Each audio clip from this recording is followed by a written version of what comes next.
Hello everyone. So in this video, I'm going to talk about IIM Bangalore PIU strategies. So IIM Bangalore में जिनको भी calls आएगी, they were asked to write the SOP, right? So here I'm going to touch base upon some of the SOP essentials, and then I'll be focusing more on that how to prepare for the SOP, right? So whoever is going to get the call, they should watch this video completely and tell us that how many questions they were able to answer even before starting their prep, right? So that at the end of the 15 days, they can come back and see that how many answers they were able to give confidently. So first I'll move to SOP essentials and then I'll move to the PI basics, right?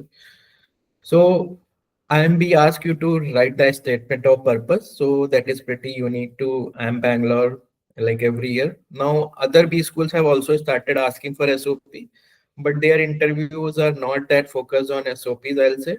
IMB is like pretty serious about SOPs, I'll say, right? So the first and foremost things in the IMB SOP is your clarity of goals, unique value proposition. So what you are bringing to the table. So what value addition that we are going to bring to the table, right? Reflections and authenticity. And then I'm going to give you the structure and flow also of your IMB SOP. So these are some of the examples that I have took from my mentees previous year SOPs. So what they have written. So one of my mentee was so much interested in the energy consulting firm. So maybe he wanted to start something on his own.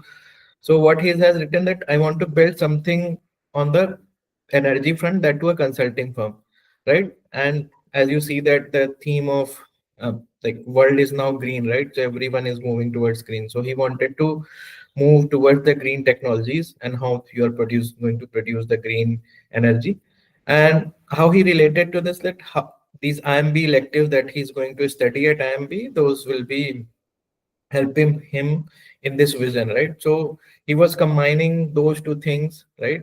Plus the what is exactly going across the globe, not only in India. And that is the very clear goal I have ever seen in one of the SOPs, right? Then value proposition. One of my mentees was like given quantified the impact within the company. So this guy was working in like one of the fintech startups. So he has like quantified that whole impact. Like he has like reduced loan approval times by 30%. So that was the huge thing to do, right? So, though we do a lot of work at our workplace, or we may have done something in academics, but we hardly think through this, right? So whenever you are going to get the IMB call, spend some time with your mentor, think through what exactly you want to mention, right? So you just can't say that Ki, I have seen my cousin to do MBA from IIM Bangalore, Ahmedabad. That's why I got interested in this. No, you need to give you need to mention about yourself. Why do you want to do? What unique thing that you are bringing to the class, right? Then some reflection and authenticity is also required. So this guy was working in Teach for India. So he has collated all those experiences of Teach for India. So these are just of one of the lines that I have seen in the SOPs. I have tried to bring to give you the flow, right?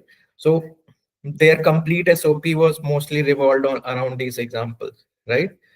So then hook is something you want to give the professors to talk about, right? Hook से वो लोग ये समझ जाते हैं कि thi- this is something really interesting about you, right? So one of the guy used that I built my first robot out of the scrap material, right? So now we can see that a lot of things are happening, that we are wasting too much, how we are going to use a lot of these wastage materials. So he actually done this, and he was able to discuss a lot, almost 15 minutes on this, and he already converted time Bangalore.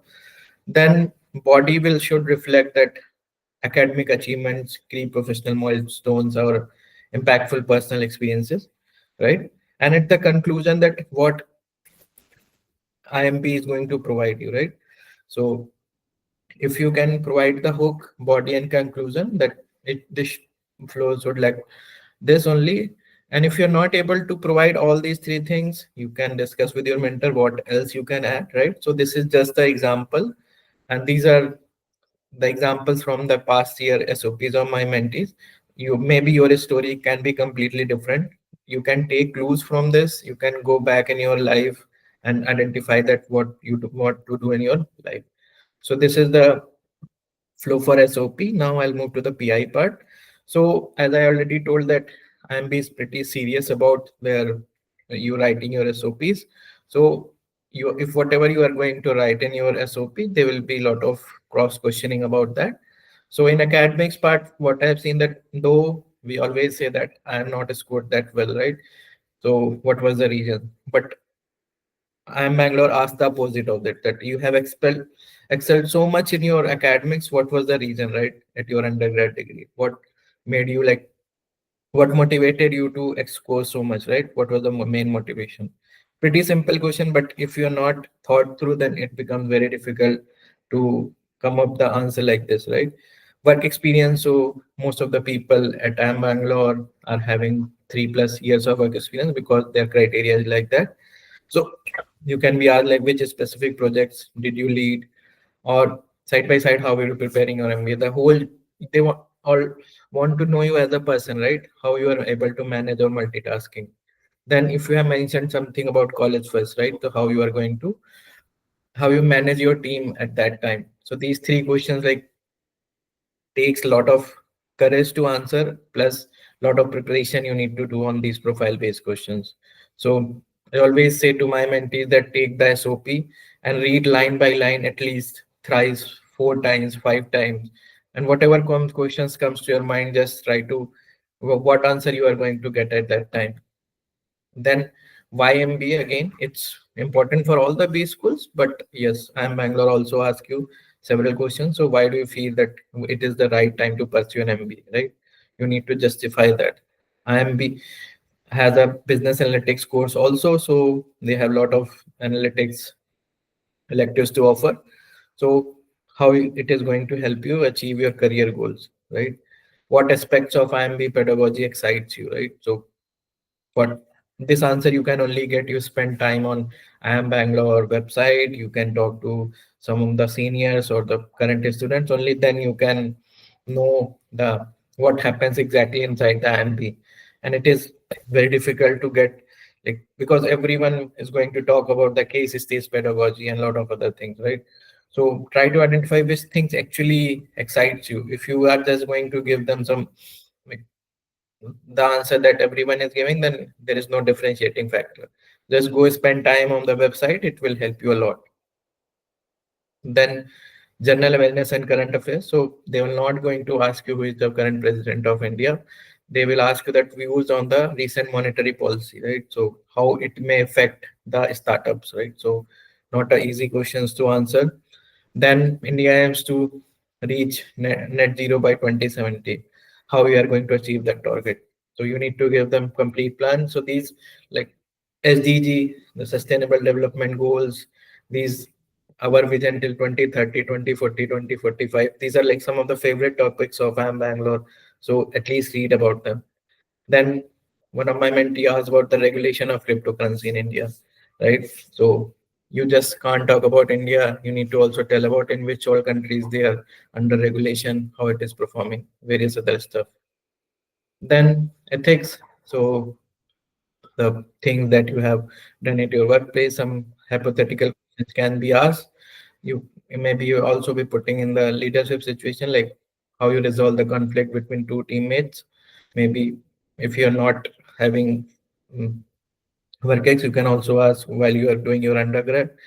Then some like decision making question. If you are given a failing project to lead, how would you turn it around? So just read some of the case studies, what all things. So you need to give the complete structure and how you first need to identify the problems, then prioritizing on those problems, and then addressing problem one by one. You just can't implement everything at one go. So this should be your approach while answering like questions like this. Then academics and logical rigor. So IMB is known for this academic rigor. So you can be asked if you're a computer science grad or you have done something on machine learning. So you can ask how machine learning is transforming supply chain management. So you need to connect all the dots of machine learning and supply chain. Only then you can able to answer this. Then if you're a commerce grad or BBA grad, you can be asked GDP at market price and GDP at the factor cost, right? Then some logical puzzles are also asked. So you are given 12 kinds, one of is counterfeit. How how would you identify in three ways, right? Simple puzzles, but practice a lot on these type of puzzles, right? Then personalist. So what is the piece of feedback you have received that helped you grow, right? Then you need to give the moment in your life that shaped your world view. So all these questions were asked in the past. So just take these questions and start writing on this. It will help you in the interview. So some of the more questions for your help. So behavioral or hypothetical questions. So you're the CEO of company facing a PR crisis due to the a product defect. What step would you take, right? So it can be you can take your own assumptions, or maybe you can take some of the example that have happened in the past. So almost every company have seen this PR crisis happening, right? So how you are going to handle this, right? So recently L&T CEO has made some statements so about the working hours. So now the bad PR is happening. So maybe you can take clues from that what L&T is doing if they are doing something. So you can take clues from that. So these questions you can just practice. Then case study based questions you can also get the business context you can get. So you are entering into a new like new territory or new business. How will you create a market entry strategy? So another example that I can think of from the recent examples are like Birlas and JSW is entering into the paint business. So if you want to read about them, what motivated them to enter into the paint business, how their go-to-market strategy, you can relate to it and give it to same example, or you can take some clues from there and just make your own answers. Then economic context. So the government has announced